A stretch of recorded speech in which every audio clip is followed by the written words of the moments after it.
بسم اللہ الرحمن الرحیم۔ حضرت صلی اللہ علیہ وآلہ وسلم نے فرمایا، ایمان کی 60 سے زیادہ شاخیں ہیں اور حیا ایمان کی شاخوں میں سے ایک ہے۔ جس نے حیا کو پا لیا اس نے ایمان کی ایک شاخ کو پا لیا اور بھلائی حاصل کر لی۔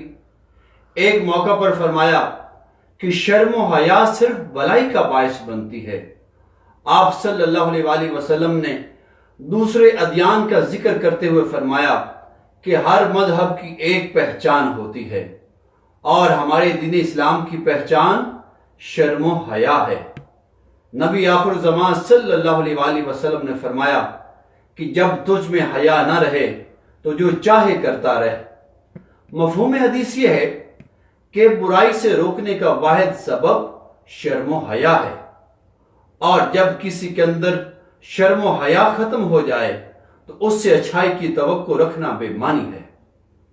جب انسان اپنے نفس اور اپنی مرضی کا غلام ہو جائے تو ہلاکت و بربادی ہی اس کا انجام ہوتی ہے۔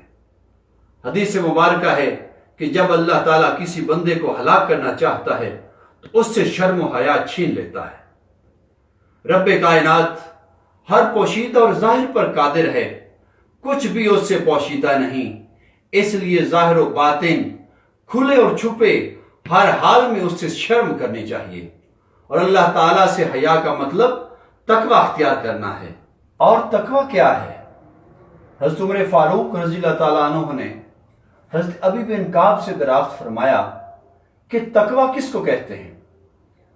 حضرت ابی بن کعب رضی اللہ تعالیٰ عنہ نے جواب میں کہا، کیا آپ کو کبھی ایسے راستے پر چلنے کا اتفاق نہیں ہوا جو خاردار ہو، جس پر کانٹے بچھے ہوئے ہوں؟ حضرت عمر نے کہا، بارہا ایسا ہوا کہ میں ایسے راستوں سے گزرا ہوں۔ حضرت ابی بن کعب رضی اللہ تعالیٰ عنہ نے پھر پوچھا، تو ایسے راستے پر آپ نے کیا طریقہ اختیار کیا؟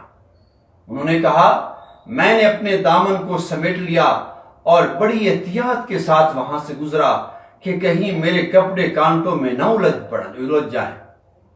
تو ابی بن کعب رضی اللہ عنہ کہنے لگے، یعنی تقوی اسی کیفیت کا نام ہے۔ اس دنیا میں فسق و فجور اور طرح طرح کی برائیوں کے کانٹے بچھے ہوئے ہیں، ان برائیوں سے بچ کر نکل جانا ہی تقوی ہے۔ خلوت و جلوت میں برائیوں سے بچنا اور نیکیوں کو اپنانا ہی تقوی ہے۔ رسول کائنات صلی اللہ علیہ وآلہ وسلم شرم و حیا کا منبع تھے۔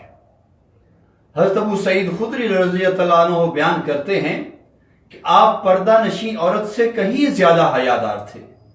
حضرت عائشہ صدیقہ رضی اللہ تعالیٰ عنہا سے مروی ہے کہ آپ نے فحش گوئی اور بے ہدا گوئی کو سخت ناپسند فرمایا۔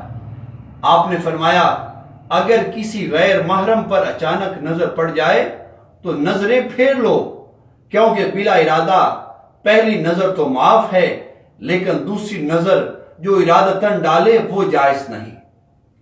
آپ نے نامحرم عورتوں کے پاس تنہائی میں جانے سے منع فرمایا ہے، کیونکہ دو نامحرموں میں تیسرا شیطان ہوتا ہے، کیونکہ شیطان انسان کی رگوں میں خون کی طرح دوڑتا ہے۔ قوم لوط کے جرائم میں سے ایک بڑا جرم یہ تھا کہ وہ ساری قوم شرم و حیا سے عاری ہو چکی تھی۔ اس قوم کے سب افراد کی گفتگو، حرکات، ان کے محلے، بازار، سب کے سب برائی اور بے حیائی کا مرکز بن چکے تھے۔